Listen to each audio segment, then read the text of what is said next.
Fala, galera, vamos conferir junto com a turma do Jogo Aberto as últimas informações do Timão, que teve o Parque São Jorge invadido por torcedores organizados.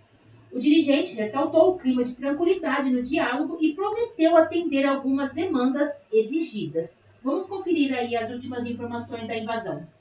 Chico Garcia, Eita, nós. É problema institucional, é político, o campo sendo afetado, jogadores que dizem que é impossível não saber o que acontece, não se preocupar. Tá tudo muito confuso no Corinthians nesse momento, para dizer minimamente. Tá, Renato, tá muito confuso e eu acho que o que aconteceu ontem foi muito simbólico. E não diz só ao Corinthians, na minha opinião. Eu acho que a gente está vivendo um momento de transição no futebol brasileiro, em que a gente precisa entender que, na minha opinião pelo menos, esse modelo associativo, ele está ficando ultrapassado. Porque o que acontece no modelo associativo? E na verdade, por que eu digo que não se restringe apenas ao Corinthians? Porque o São Paulo vive isso. São clubes altamente antidemocráticos. Você tem sempre os mesmos, elegendo os mesmos, tomando o clube de assalto do torcedor, arrebentando o clube financeiramente e sem responsabilidade alguma. Os caras que estão lá há muitos anos, eles fazem o que fazem com o clube, quem sofre é o torcedor, eles continuam indo e vindo naquele círculo vicioso, indo e voltando ao poder, arrebentando o clube sem arcar com as consequências, sem arcar com as responsabilidades. O que a torcida do Corinthians ontem fez, e a gente classifica sempre, né, a Gaviões da Fiel, mas eram outras organizadas, tinha sócios, tinha torcedores, foi tentar tomar o clube de volta, para dizer assim, parem com isso, olha o que vocês estão fazendo, essa guerra política não leva a nada. Os jogadores estão dando entrevista dizendo, claro, como é que não afeta? Ninguém sabe quem é o presidente, um dia um presidente, o outro vai lá tentar voltar da forma que tentou voltar. Que bagunça, um dos maiores clubes do mundo, atirado dessa maneira. Então a torcida chegou e deu um basta de uma forma, até onde eu sei, pacífica. É óbvio que a gente é contra qualquer tipo de violência, invasão de propriedade, mas não foi o que aconteceu. E eu acho que isso deve servir como exemplo, porque a gente está vendo os principais clubes do Brasil hoje. Nós temos aí Flamengo e Palmeiras, que não são SAFs, mas tem lá uma organização em que o conselho não manda tanto. Mas os outros que estão se organizando, Botafogo, Cruzeiro, Fortaleza, já são modelos diferentes. Então esse modelo ultrapassado, que cheira a mofo, ele precisa acabar. E eu acho que ontem a torcida do Corinthians deu um exemplo para que isso tenha um basta. Chico, é assim, eu acho que a gente não pode considerar que no futebol é bacana alguém quebrando o portão, passando corrente, chegando... Não, e eu concordo com você, teve um aspecto pacífico apesar de tudo isso, apesar de ser algo extremamente ousado você fazer esse tipo de atitude. Mas chega num ponto que aqui todo mundo fala que o Corinthians é democracia, a torcida do Corinthians é o time, qual é a grande arma do Corinthians? A torcida, e é. Então a torcida ela se sente no direito de muitas vezes pular os processos porque ninguém está respeitando o Corinthians. Quando você tem um clube que fica 16 anos com a mesma administração, em algum momento as pessoas se acomodam, as pessoas se sentem no poder eternamente e isso vai criando algumas raízes negativas. E hoje a gente vê, Ulisses, que o Corinthians está pagando um preço pelo passado, pelo presente, pela pressa em querer mostrar que tem dinheiro, que tem grandes patrocínios, muitas vezes se associando com empresas que talvez não tenham toda a idoneidade possível, e aí os dirigentes têm que se responsabilizar, sim. O problema é, e o futuro? O que vai acontecer com o Corinthians? Tem que mudar, não dá mais para aceitar isso. Poucas pessoas mandando no clube, quando uma eleição a oposição ganha, vira um inferno o clube, os caras destroem, porque ninguém está preocupado com o clube. Estão preocupados com eles. O clube que se dane. E o Corinthians, já dizia o Sócrates, não é o Corinthians que tem uma torcida. No Corinthians é uma torcida que tem um time. E esses torcedores estão cobertos de razão na manifestação passiva. A gente apoia, eu apoio até essa postura deles, porque deu um basta, Renata, ninguém mais suporta. Eu chego para transmitir o jogo na Neoquímica Arena, o torcedor fala, cara, o que estão fazendo com o nosso time, o que estão fazendo com o Corinthians, nós estamos sofrendo, os nossos torcedores pagamos, 57, 58 jogos com 40 mil pessoas, teve um que teve 39.830. Tá? Da Sul-Americana. Teve um da Sul-Americana, mas com mais de 40 mil pessoas no estádio, é o maior clube de presença de público no futebol brasileiro. E os caras não estão nem aí. Entendeu? Eles olham para o próprio umbigo. Eles resolvem os problemas na surdina, na noite. Entendeu? E só olham para si, só se beneficiam. E o clube é arrebentado. Não adianta, Renato. Você sabe bem disso. Você é uma grande administradora. Não adianta você faturar 1.150 bilhões e aumentar a dívida do clube. Isso não é inteligente. A dívida está em 2 Isso não é inteligente. Inteligente é você faturar 1.150 bilhões e diminuir a dívida do clube em 500 milhões. Isso é inteligente.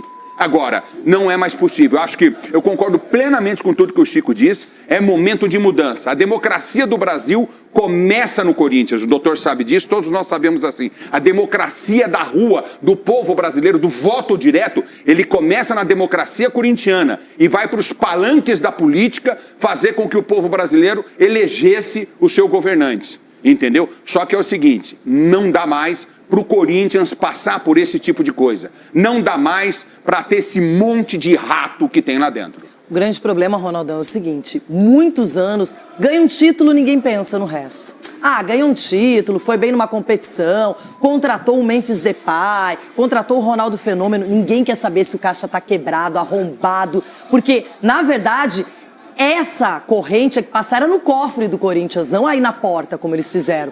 Porque saquearam o Corinthians durante muito tempo e muita gente foi conivente. E agora tá todo mundo, não, o Corinthians, o bem do Corinthians. Quem tá de fora consegue ver isso com frieza. Quem tá de dentro vê o aspecto do emocional, o torcedor, o título. Porque um clube de futebol no Brasil, o que o torcedor quer? Ele quer títulos, ele quer grandes conquistas, ele quer que dispute as melhores competições, que os atletas possam ter um time coeso, competente. O problema é que essa conta não é do Corinthians só. O futebol não consegue mais pagar e o futebol não recua. As pessoas... É como se você tivesse dinheiro, perdesse o dinheiro e continuasse vivendo como se aquele dinheiro fosse o mesmo. E não é. E aí as SAFs tem gente colocando dinheiro, gente organizando as casas para no futuro ganhar dinheiro. Ah, o Botafogo vai vender 3 caras agora. Se vender mesmo, o Jair, o Cuiabano e o Igor Jesus. E o time, como fica? É SAF. SAF ganha títulos e depois vende para que o caixa fique equilibrado. E o Corinthians não tem o caixa equilibrado, o Corinthians não consegue pagar o seu estádio. O Corinthians tem milhões e milhões de dívidas lá na justiça e ninguém faz nada, Ronaldo. E aí isso não vai resolver, porque vai continuar gastando, vai continuar pagando salários absurdos, luvas, empresários e tudo mais. Promete premiação, não paga. O presidente que prometeu já não tá, o outro não sabe nem se fica. Então eu vejo assim, de fora, eu não consigo entender como que uma potência como o Corinthians chega nesse ponto. Então, e eles queriam essa mudança, né, do que era no passado, com a renovação de transparência, 16 anos no comando. Eles queriam essa mudança, não só o torcedor, como também os sócios queriam essa mudança, e ela aconteceu. Só que nada foi feito. Eles esperavam que mudando o foco, mudando todas aquelas coisas que estavam entranhadas ali, e ninguém mexeu. O próprio Augusto, ele errou, ele falhou. Tudo bem que eu vou falar mais uma vez aqui, ele estava com uma pressão violenta, porque quando ele entrou já falaram que iam derrubar ele. Ele já entrou com a promessa que iam derrubar ele. Só que ele não abriu as gavetas. Ele começou bem. Ele começou falando que ia ter uma empresa que ia tomar conta para ver os números. Ele começou falando que ia ter agora fiscalização e nada foi feito. Porque todo mundo foi embora, Ronaldo. Porque todo mundo acabou abandonando porque ele não porque agiu. O problema era muito maior do que se imaginava. Então, também. Mundo, eu não sei se pularam do barco porque estavam com medo ou porque não podiam fazer nada. Eu estou nessa aí ainda. Só que o torcedor não é tonto. O sócio também não é. Então agora eles estão batendo no quê? Eles já bateram para mudar aquela coisa que estava no passado. Agora tem que bater no lugar certo, que é mudar o estatuto. E responsabilizar aquela caneta pesada que nós vimos no passado, que arrebentou o clube. Que nós citamos aqui de confissão de dívida, de treinador que não... O cara nem estava lá e já colocou um contrato de 2 anos. E jogadores sem receber. 11 meses sem receber. Que veio estourar depois só. Então, o que eles querem agora? Responsabilizar também o administrador, o cara da caneta. Você vai soltar 8 milhões aí, mas vão ficar de olho no que você vai fazer com isso aí. Então, agora você colocando isso no estatuto, não tem. O cara sentou ali, porque é inadmissível o cara sentar no lugar sem receber nada e tocar do jeito que eles querem e ainda ficarem brigando para entrar nesse lugar. Então, o cara que sentar nesse lugar vai ter que estar no estatuto lá, assina aqui. Você vai pagar com seus bens também, que você está lesando o clube. É isso que tem que ser. E os sócios vão atrás disso agora, porque o presidente Stabile, ele está certo. Ele não pode mudar, ele pode se encaminhar, como os conselheiros, e o sócio exigir lá, eu quero isso, coloca no estatuto, que o cara que fizer besteira e a canetada errada vai sofrer consequências administrativas. Só está faltando isso no estatuto. Aquela história que eu falei, né? Maldito homem que acredita no homem. É. É isso aí mesmo. Augusto. Marco Aurélio Cunha, a gente vê que não é assim só mudar o estatuto. Eu quero, pronto, muda, tira uma cláusula, põe outra. Isso é um processo realmente que não é tão simples, mas acho que tem que mudar a mentalidade, tem que olhar para o passado, tem que encarar os problemas, tem que recuar também. Não adianta se comportar como se tudo tivesse como sempre foi, porque faz tempo que o Corinthians tem os problemas e foi colocando tudo embaixo do tapete. Renata, o exemplo que eu posso te dar é o do São Paulo. O São Paulo tentou uma mudança estatutária que prorrogava o mandato dos conselheiros por mais 3 anos. Ou seja, fazia uma mudança que o poder constituído ficava ainda maior. E o próprio sócio do São Paulo recusou a mudança estatutária. Aí, não contentes, fizeram outra mudança estatutária para a reeleição do presidente que não existia no estatuto. Mudaram para reeleger o presidente. E aí só essa cláusula foi aceita e o presidente foi reeleito. Então, essas mudanças vão ser muito bem interpretadas. Qual é o objetivo da mudança? O que se quer com essa mudança? Mudou para pior, né, no caso? Caramba. Aí julguem quem quiser. Meu Deus. Então, o São Paulo continua com uma dívida de 1 bilhão, tinha uma dívida de 400, 500 milhões, dobrou a dívida. Mais que dobrou, né? Uma Copa do Brasil gerou uma expectativa de felicidade absurda. Então, você, por trás de um resultado, faz coisas absurdas financeiras, porque precisa ganhar, precisa ter o torcedor do lado, o torcedor exige vitória, e aí você começa a gastar de forma inconsequente. E depois vira uma bola de neve impagável. Aí vem assim, não, é bom uma SAF. SAF é bom quando você está quebrado, quando você não tem por onde correr. Ou então um clube muito bem estruturado, pequenininho, que não tem condições de sobreviver sozinho, ele se associa com o mercado para poder progredir. Mas, via de regra, as SAFs são para quem quebrou o clube. E quem quebrou o clube sempre foi o anterior, nunca o que está. E isso é preciso ficar muito claro. Então, não adianta mudar o estatuto se as regras forem as mesmas, continua mandando quem está. E por incoerência, por uma questão incrível, a gente fala em democracia, né, Ulisses, e é correto tudo isso, porém, o clube mais estabilizado que tem é a Leila, que não tem ninguém mandando por ela, é só ela que manda. Claro, tem um conselho que está ali para conferir e tudo mais, mas é um poder constituído por uma pessoa forte. Obrigada. Forte. A melhor dirigente do Brasil hoje é a Leila, não há dúvida disso. Então a gente fica num paradigma. É bom ter democracia ou é bom ter alguém sério que mande? É bom ter uma SAF que seja séria ou é bom dividir para um monte de gente para virar uma bagunça absoluta e dizer que é democrático?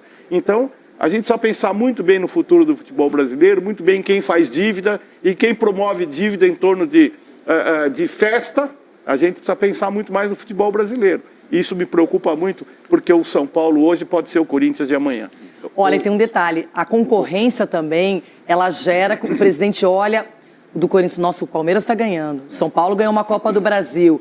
Ah, o Santos está na Série B, beleza. Ah, o Bragantino tá aí, quietinho. Daqui a pouco você começa a olhar para o lado, Flamengo. E aí as pessoas, esse é o problema, não conseguem administrar o seu próprio lugar e olham para os outros. E aí contratam mais ainda jogadores de uma maneira errada, fazem negócios absurdos, vão protelando o pagamento de dívidas, vão deixando o clube com uma dívida muito maior. Mas não é só isso. Dia a dia, a administração diária simples fica inviável.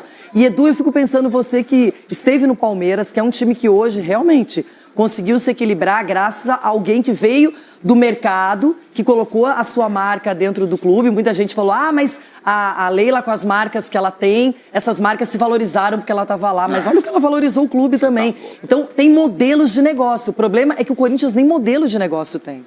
Nem modelo, e a questão, às vezes, a gente vê da pessoa também, né?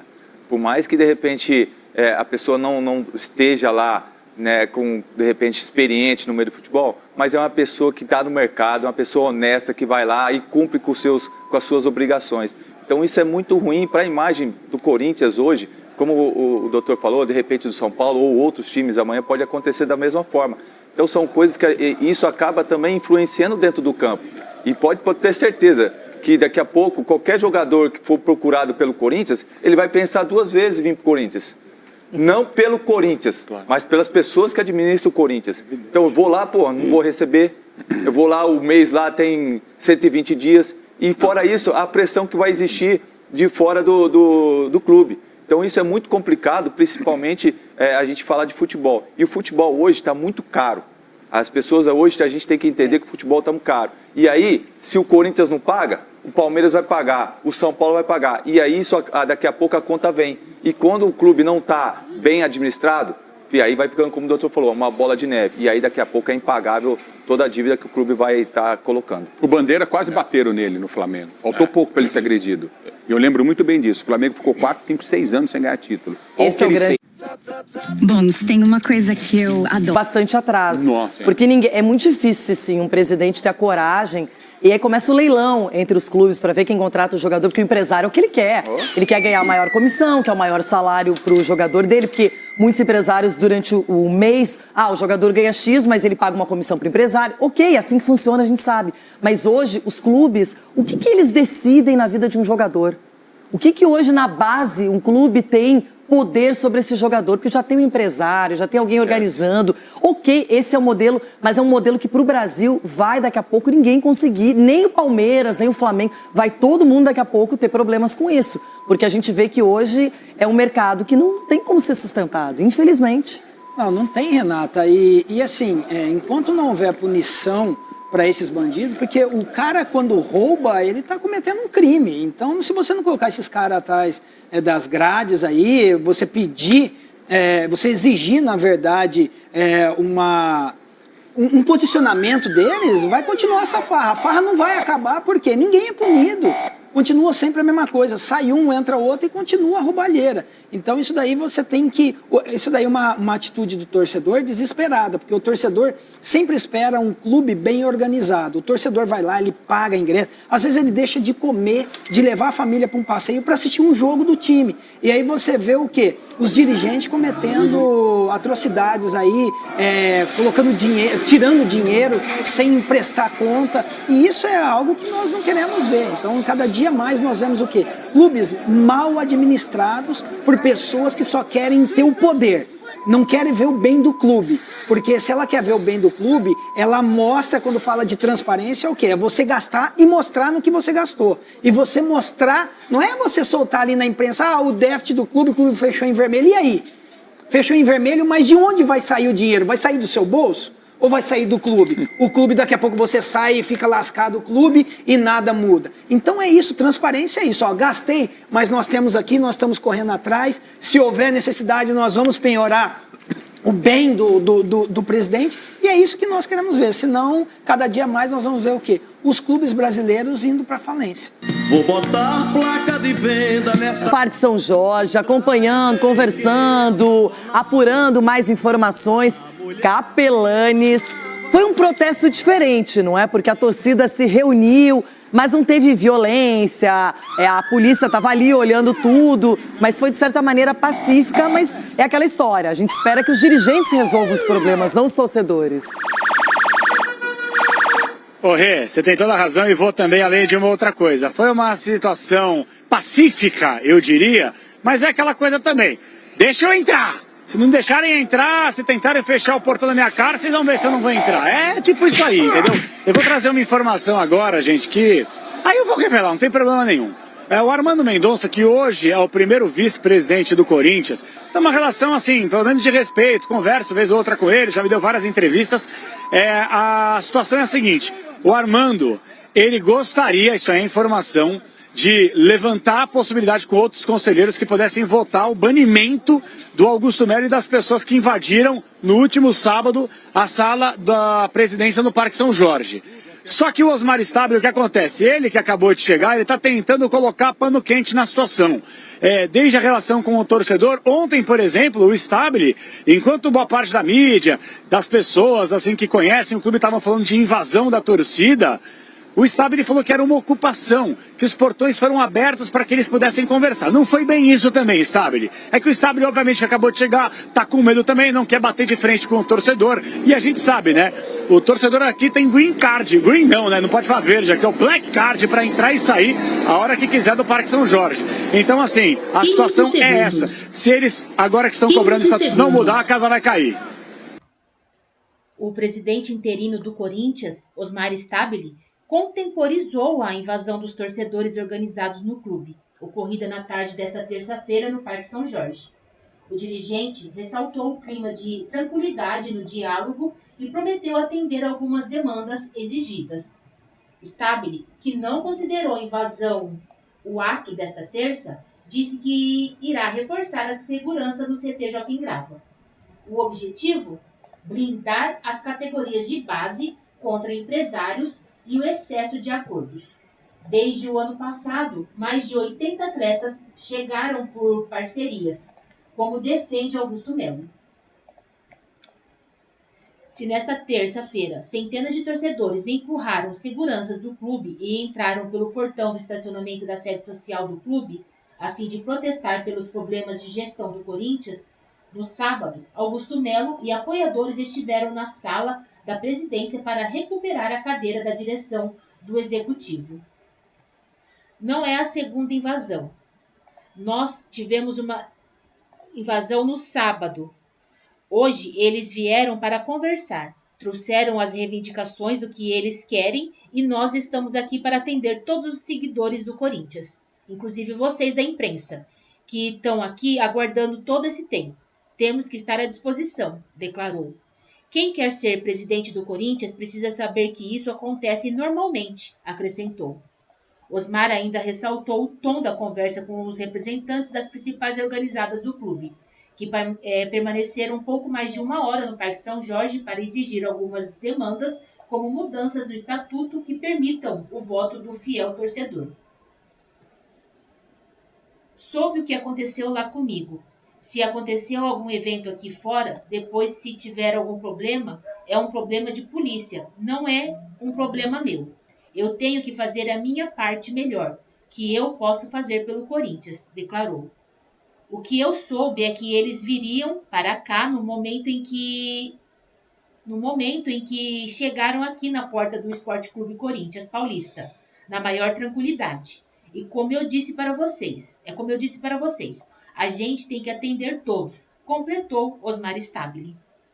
Horas depois do ocorrido no Parque São Jorge, o presidente do Conselho Deliberativo, Romeu Tuma Júnior, criticou a ação dos organizados e se disse como maior defensor da mudança estatutária, uma das exigências dos torcedores.